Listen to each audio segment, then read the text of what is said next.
ලංකා ඉතිහාසයේ සිදු වූ ලොකුම ව්‍යසනයට දින 50ක් ගත වෙලා. පස්කන්දු කඩන් වැටෙනවා, ගෙවල් යට වෙනවා. අහිංසක සත්තු පවා යට වෙලා මැරිලා. දැන් ලොකුම ප්‍රශ්නය පානීය ජලය. හෙලිකොප්ටර් වලිනුත් වතුර බෝතල් අරන් යන්න අමාරුයි.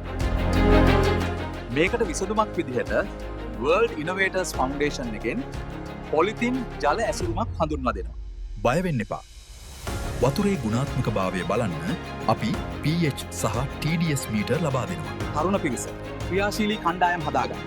අවදානම් නැති පරණ වතුර ලයින් සහ භාවිතයට ගත හැකි ලින් තියෙනවා නම් ඒවා පාවිච්චි කරන්න. අපිට ඔබේ උදව්ව ඕනේ. පොලිතින් මලු හදන, වතුර බෝතල් කරන ආයතන කරුණාකර අපහා එක්වන්න. මරණාධාර සමිති, හමුදාව, රාජ්‍ය නිලධාරීන්. අපි හැමෝම එකතු වෙමු. උදව් දෙන්න, උදව් ගන්න. මේ මහා ජල මෙහෙයුමට එකතු වෙන්න. World Innovators Foundation අමතන්න.